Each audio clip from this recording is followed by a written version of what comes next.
ভারত এবং প্রধানমন্ত্রী নরেন্দ্র মোদীর বিরুদ্ধে আপত্তিকর মন্তব্য করার অভিযোগে ৩ মন্ত্রীকে সাসপেন্ড করল মালদ্বীপ সরকার।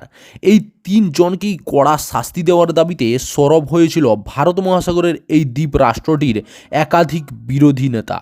ভারতেও মালদ্বীপকে বয়কট করার ডাক দিয়ে সমাজ মাধ্যমে সরব হন নেট নাগরিকদের একাংশ।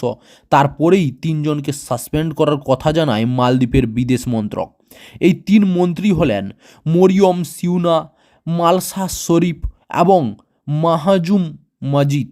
সম্প্রতি ভারতের ক্ষুদ্রতম কেন্দ্রশাসিত অঞ্চল লক্ষদ্বীপে গিয়েছিলেন মোদি। সেই সফরের বেশ কিছু ছবি এবং ভিডিও সমাজ মাধ্যমে ভাইরাল হয়ে যায়। অভিযোগ এই যে ওই মন্ত্রীরা তেমনই কিছু ছবিতে মোদিকে পুতুল বলে অবমাননার মন্তব্য করেন। ভারত ইসরায়েলের সম্পর্ক নিয়ে আপত্তিকর মন্তব্য করা হয়, পরে অবশ্যই বিতর্কের মুখে পোস্টগুলি মুছে দেওয়া হয়। রবিবার প্রথমে ৩ মন্ত্রীর মন্তব্য থেকে দূরত্ব বজায় রাখার চেষ্টা করেছিলেন মালদ্বীপের নবীন বর্চিত প্রেসিডেন্ট মোহাম্মদ মুইজুর সরকার, কিন্তু সে দেশেরই প্রাক্তন প্রেসিডেন্ট মোহাম্মদ নাসিদ ও মোহাম্মদ সলি সহ একাধিক বিরোধী নেতা মন্ত্রীদের বিরুদ্ধে কঠোর পদক্ষেপের দাবি তোলেন। ভারতের মতো বন্ধু দেশের প্রধানমন্ত্রী সম্পর্কে বিরূপ মন্তব্য দ্বিপাক্ষিক সম্পর্ক বড় প্রভাব ফেলতে পারে বলে জানান তারা। সলিকে হারিয়ে প্রেসিডেন্ট মুইজু সে দেশের ক্ষমতায় আসার পর থেকে মালদ্বীপের দীর্ঘদিনের ভারত ঘোষা বিদেশ নীতিতে বড় বদলের ইঙ্গিত পাওয়া গিয়েছে। সলির ভারতকেও অগ্রাধিকার দেওয়া ইন্ডিয়ার ফার্স্ট নীতি থেকে সরে আসার প্রতিশ্রুতি দিয়েই ভোটের ময়দানে নেমেছিলেন চীনপন্থী বলেই পরিচিত মুইজু।